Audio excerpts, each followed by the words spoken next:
बिस्मिल्लाहिर्रहमानिर्रहीम। अस्सलाम वालेकुम नाज़रीन, मैं हूं कंबर ज़ैदी। मार्का हक की बात करेंगे जिसने पाकिस्तान को रीडिफाइन किया। अगर बात की जाए डिप्लोमेटिकली, स्ट्रैटेजिकली, मिलिटरीली, पाकिस्तान का एक इमेज जो है इस मार्का हक के बाद से दुनिया के सामने एक नया नज़र आया।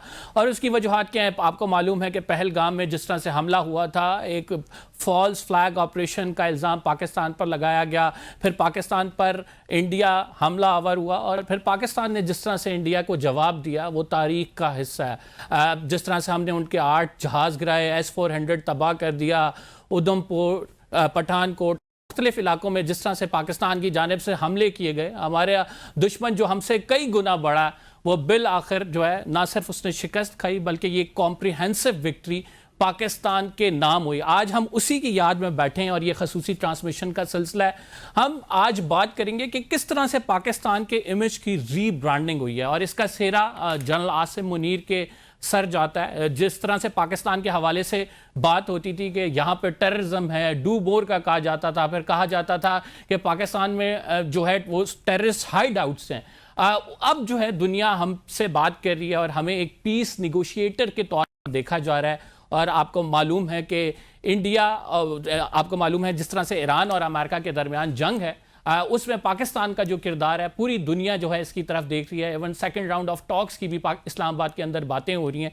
इस सब पे बात करेंगे किस तरह से ये जो विक्ट्री है इसके बाद हमें मुख्तलिफ औकात में पै दर पै जो है फतोहात मिलती रहीं और हमने अपने आप को बेहतर किया। आज दुनिया में जो है पाकिस्तान की सुनी जा रही है, मानी जा रही है, पाकिस्तान की बात हो रही है इंटरनेशनल फोरम्स पे। सबकी नज़रें जो हैं इस टाइम इस्लामाबाद पे हैं और हमारा दुश्मन भारत कहाँ पे खड़ा है आपको ये मालूम है, आइसोलेट हो गया। डिप्लोमेटिकली देखें, आप देखें कि जिस तरह से रशिया ने उस पर टैरिफ्स, रशिया से जो ऑयल दरामद करता था अमेरिकन टैरिफ्स लगे और फिर उसके बाद एक ऐसा सिलसिला है डिप्लोमेटिकली अगर आप देखें तो जिससे भारत का जो चेहरा है, असल चेहरा, वो आया हुआ। और जो भारत इल्ज़ाम लगाता था पाकिस्तान पर कि आपने जो है वो टेररिज्म किया है, आपका जो मुल्क है वो एक ऐसा मुल्क है जहां से दहशतगर्दी जो है वो हमेशा से पनपती है, उसका जवाब आज मिल गया कि पाकिस्तान को नोबेल पीस प्राइज़ के लिए मुख्तलिफ ममालिक के सुदूर कह रहे हैं कि पाकिस्तान को नोबेल पीस प्राइज़ मिलना चाहिए। और ये तो हम पहले से कहते थे, 80,000 जानों की कुर्बानी हमने दी इस वॉर अगेंस्ट टेररिज्म में। और हम वो वाहिद मुल्क हैं दुनिया का जिसमें हमने ना सिर्फ अपने फौजी बल्कि सिविलियंस कुर्बान किए। और हम ये कहते थे कि हम अमन पसंद लोग हैं। आज पूरी दुनिया इसकी मुतरफ है और हमारा दुश्मन जो भारत हम पर ये इल्ज़ामात लगाता था, आज वो कहाँ खड़ा है दुनिया को ये मालूम है। इसी पर बात करेंगे। हमारे साथ अलीना शिगरी मौजूद हैं, सीनियर एंकर पर्सन। हमारे साथ मोहम्मद इमरान साहब मौजूद हैं, दिफाई तज्जिया कर रहे हैं, हमें ज्वाइन किया है।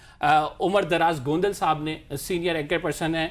आप तीनों मौजूद मेहमानी ग्रामी का शुक्रिया। स्टार्टिंग फ्रॉम यू अलीना, आप को मालूम है कि 1 साल कबल हम यहाँ पे बैठे ट्रांसमिशन कर रहे थे और फिर हम जब जिस तरह से भी एक के बाद एक डेवलपमेंट्स हो रही थी उस पर एनालिसिस भी अपने दे रहे थे। थोड़ा सा रिकॉल करें, क्या लम्हात थे वो, आपको किस तरह से पता लगा इस सारी चीज का? और फिर जब आपने आकर यहाँ पे मतलब यानी तज्जिए दिए, बहुत आसान होता है इस टीवी टेलीविजन स्क्रीन के सामने बैठ के व्यूअर से इंटरेक्शन करना, लेकिन वो लोग जो असल में बैटल फील्ड पे हैं, जो वो जंग लड़ रहे हैं, वो किस तरह से इस मुल्क का दिफा कर रहे हैं और इस दिफा की एक मुसलसल जद्दोजहद में, क्योंकि आप देखें इंडिया के बाद फिर हम अफगान वॉर हमारे लिए खुल गया, फिर अब जो है एक नए फ्रंट पे हम जो है जो डिप्लोमेटिक एफर्ट्स कर रहे हैं, तो किस तरह से इसको समराइज कर रही हैं? एक पूरा साल गुजर चुका है, इस पूरे साल को अगर आप समराइज करेंगी तो कैसे करेंगी? जी बहुत शुक्रिया। एक तो इस पूरे 1 साल में जहाँ पर हम देख रहे हैं कि मार्का हक में हमने जो एक मिलिट्री विक्ट्री तो ऑब्वियसली हमारी थी, जहाँ पर हम देख रहे थे कि भारत की जानिब से मुसलसल इस किस्म के हरबे इस्तेमाल किए जा रहे थे, ट्रांसग्रेस किया जा रहा था। इंडस वाटर ट्रीटी आपको पता है, उसकी सस्पेंशन के बाद जो है पाकिस्तान को ये बार बार एहसास दिलाया जा रहा था कि जी हम आगे बढ़ के जो है वो हम अटैक कर सकते हैं। और पाकिस्तान हमेशा से एक रिस्ट्रेंट का जो कि मुजाहरा करता आया है। पाकिस्तान उस वक्त भी रिपल्स करा था, उनके तमाम तर उन एक्शंस के बावजूद हमने रिटेलिएट नहीं किया था। जब हमने बार बार इस बात को मेंटेन किया था कि अगर हम पे जंग मुसल्लत की जाएगी तो फिर we have all the right and we reserve the right to respond. और फिर जब हमने रिस्पॉन्ड किया तो पूरी दुनिया ने देखा कि हमारी जो मिलिट्री विक्ट्री थी वो तो दुनिया उसकी मोतरफ है, लेकिन उसके साथ साथ जो हमारी क्रेडिबिलिटी की एक फतह थी, इस पूरे 1 साल में हमने उसको भी बिल्ड किया है मुसलसल। और आपने उसका ईरान अमेरिका जंग के दौरान, उस तनाज़े के दौरान जो सीज़ फायर भी हमने अटेन किया है, वो उसी क्रेडिबिलिटी जिसका आगाज़ हमने गुज़िश्ता साल से देखा, इसी मार्का हक में हमने जो क्रेडिबिलिटी अपनी एक गेन की, हमने अचीव की, हमारी स्ट्रैटेजी की पूरी दुनिया जो है वो तारीफ़ करती है, हमारी प्लानिंग जो एक प्री प्लानिंग थी, हम नेचुरली हम जानते हैं कि हमारा जो दुश्मन है जिसने हमेशा से एक एडमिटी का इजहार किया है, वो दुश्मन हमसे अददी बरतरी तो ज़रूर रखता है और उसके तमाम तरह वो क्या कुछ कर सकता है वो सब कुछ एंटिसिपेट करते हुए एक्सपेक्टेड था कि वो किस किस्म की मूव्स करेगा।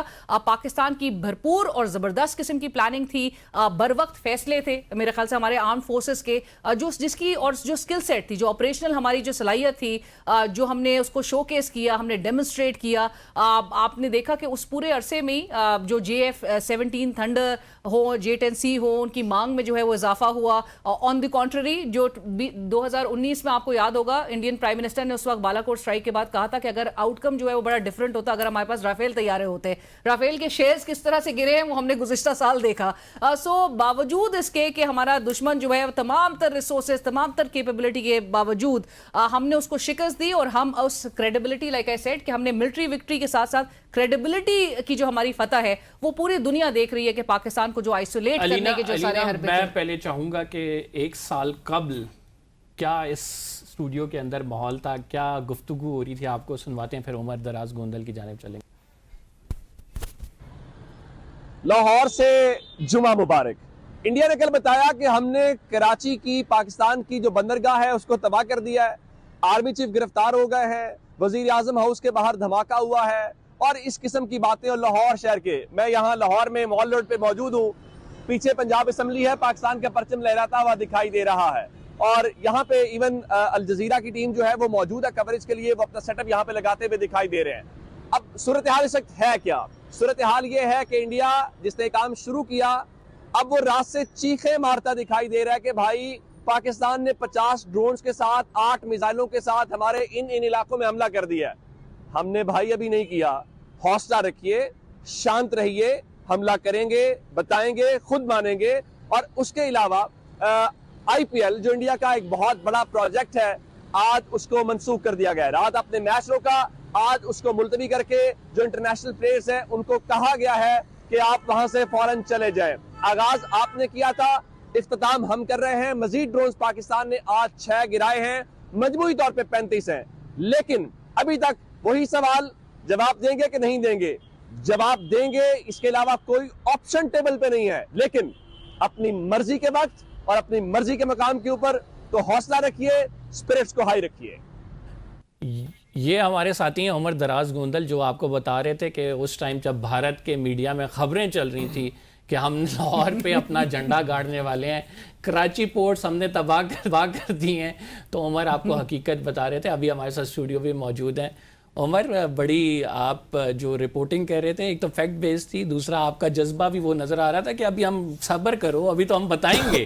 तो फिर उसके बाद फिर हमने वाकई ऐसा बताया कि पूरी दुनिया ने देखा कि कैसे हमने उसका जवाब दिया। वो रात पिछली बड़ी मुश्किल, पिछले जो 2 दिन से हो रहा था, आप देख रहे हैं जब पाकिस्तान के ऊपर स्ट्राइक्स हो रही हों तो एक पाकिस्तानी के तौर के ऊपर आप अपनी आर्म्ड फोर्सेस की तरफ देख रहे थे, आप लीडरशिप की तरफ देख रहे थे कि भाई कब फैसला करना है, कब हमला करना है। ऐसे में जब आपके इंडियन मीडिया ये प्रोपेगेंडा कर रहा हो कि खुदा न खास्ता लाहौर में हमने कोई बंदरगाह तबाह कर दिया, तो हम तो उस बंदरगाह को ढूंढने निकले थे। और फिर अगर आप ये वीडियो देखें तो मामूल के अंदर जिंदगी रमा दमा थी, गाड़ियां गुजरे नहीं तो उस वक्त जो रावी के किनारे तो नहीं उन्होंने शायद उसको समझ लिया हो। तो एक तो वो सेंटीमेंट बहुत ज्यादा था कि आप उस वक्त एक अपनी कौम को ये तासुर दे रहे हो। फिर सबसे ज्यादा इस पूरी वॉर के अंदर जो सबसे इंपॉर्टेंट चीज थी ना, वो पाकिस्तान के मीडिया का, जिसमें आप सब लोग शामिल थे, वो फैक्चुअल रिपोर्टिंग। हम जहां मान रहे थे कि भाई यहाँ ड्रोन्स पहुंचे हैं, हम मान रहे थे यहाँ पर हमला हुआ है। और सबसे ज्यादा मैं एक बात जरूर कहना चाहता हूं, जहां हम इतनी बड़ी डिबेट कर रहे हैं ना, जो अलीना बात कर रही थी ना क्रेडिबिलिटी की, मेरा उसमें पॉइंट ये है कि इस पूरे खित्ते के अंदर पहले दिन से इंडिया ये समझता है कि उसकी एक हेजमनी है, वो इलाकाई थानेदार है, वो जिस पे चाहेगा चढ़ाई कर देगा। मैं पूरे ये फख्र से बात कह सकता हूं कि साउथ एशिया के अंदर अगर कोई मुल्क इंडिया को रेजिस्ट करता है, उसको फेंटा लगाता है और उसको बताता है कि आपकी असल पोजीशन क्या है, वो पाकिस्तान है।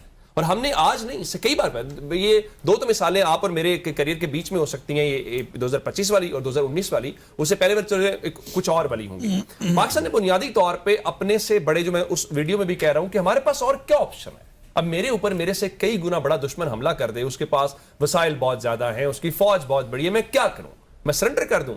میرے پاس لڑنے کے علاوہ کوئی آپشن نہیں ہے. میری پوری ایگزسٹنس جو ہے وہ خطرے کے اندر ہے. اور پاکستان نے اسی پوزیشن کے اوپر, جو واجب پاکستان کے ترجمان بھی یہ بات کہہ رہے تھے کہ ہمیں اللہ پہ توکل تھا, ہم کیا کر سکتے تھے, چونکہ ہم نے شروع نہیں کیا تھا. لیکن پہلے بھی ہم اس پر بات کر چکے ہیں, پاکستان نے بڑی ایمانداری کے ساتھ پہلے دن سے, اگر ہماری اس میں کوئی بدنیتی شامل ہوتی, ہماری کوئی انوالومنٹ ہوتی, ہم کیوں کہتے ہیں انویسٹیگیشن کریں؟ آپ جائیں انویسٹیگیٹ کریں, آپ یو این سے کرائیں, یو این سیکورٹی کاؤنسل سے کرائیں, امریکہ سے کرائیں, جس سے مرضی کرائیں. لیکن آپ یہ کہتے طریقہ کار ہے آپ جہاں چاہیں آپ اس کو ہٹ کرنا شروع کر. بیسیکلی نا انڈیا نے امریکہ بننے کی کوشش کی کہ اس خطے میں جہاں چاہوں گا میں سٹرائک کروں گا. جو اس کو یہ نہیں پتا تھا کہ آپ اس خطے کے اندر, اور ایک اور بات, ویسٹ نے انڈیا کے اوپر بہت انویسٹمنٹ کی یہاں پہ. اس کا خیال تھا کہ چائنا کو کاؤنٹر کرنے کے لیے ہمیں اس کے اوپر انویسٹمنٹ کرنے کی. ان کی بدقسمتی دیکھیں کہ چائنا تو بہت بات کی بات ہے, اس کو پاکستان نے اس پوری انویسٹمنٹ کو ڈبو کے رکھ دیا کہ بھائی جو پاکستان کا مقابلہ نہیں کر سکتا وہ پورے ساؤتھ ایشیا کے اندر اپنی ہیڈمنٹ کیسے کر سکتا ہے؟ اچھا وہ آپ کہہ رہے تھے رافیل کے شیئرز گرے, ہم نے شیئر صرف نہیں گرائے, ہم نے رافیل گرائے, شیئرز گرائے, ہم نے سب کچھ گرا دیا. سب وہ امبیرسمنٹ تھی ایک. تو ابھی لگے ہوئے موبائل پہ, اس ٹائم پہ بھی یوٹیوب پہ آپ بیٹھے ہوئے تھے, آپ کو ساتھ لوگ جو ہیں پوچھ بھی رہے تھے, خبریں بھی آ رہی تھی, کیا ٹیکنیکل ڈیٹیلز تھیں اس ٹائم پہ, کیا ہو رہا تھا؟ میڈیا آج کے جھوٹ بول رہے ہیں, وہ چکر ہے. دیکھیں ٹیکنیکل ڈیٹیل, ایک تو جو سب سے بڑا کوشچن ہوتا ہے نا وہ یہ ہے کہ کیا پاکستان کو پتہ تھا, پاکستان کی ملٹری لیڈرشپ کو, کہ یہ سارا کچھ ہو رہا ہے. یہ ایک سب سے بڑا کوشچن عموماً لوگ ریز کرتے ہیں, خصوصی طور پہ جو ہماری سائٹس, مسجد, بچے شہید کیے, سویلینز کیے نا. اس میں ایک تو بنیادی بات یہ کہ سپر سونک میزائل کے حوالے سے ایک ٹیکنالوجی اس طرح نہیں ہے, اس کو دنیا کے اندر بھی پاسبل نہیں ہے, جس طرح ہم نے اسرائیل اور ایران کی جنگ میں بھی دیکھا, جس طرح انہوں نے ان کے آئرن ڈوم ہو, سلنگ ہو, وہ سارا کچھ اپنی جگہ پہ. لیکن ایک بات جو سب سے بڑی اور امپورٹنٹ تھی وہ یہ تھی کہ 2019 سے آنورڈ پاکستان کی تینوں فورسز نے اپنے جو گیپس تھے ان کو پراپر پلگ ان کر لیا ہوا تھا. جس طرح ابھی اے وی ایم طارق غازی نے جو پریس کانفرنس میں کہا کہ جو ٹیکنالوجی, جو اسٹریٹجی 2025 میں یوز ہو گئی, یہ اگلی دفعہ نہیں ہوگی. تو اس کا مطلب یہ ہے کہ اب ظاہر ہے کوئی نئی اسٹریٹجیز اڈاپٹ کی جائیں گی, کوئی نیا ایکوپمنٹ آئے گا, کوئی نئے اس کی فارمیشنز بنیں گی, سارا کچھ ہوگا. اور اس کی کچھ چیزیں ہم جو ہے اس کی جھلک دیکھ بھی رہے ہیں, آگے جا کے بات کریں گے. تو پاکستان کی مسلح افواج جو ہے وہ فلی کانفیڈنٹ تھی, ان کو پتہ تھا کس ٹائم پہ کیا جواب دینا ہے. جو سب سے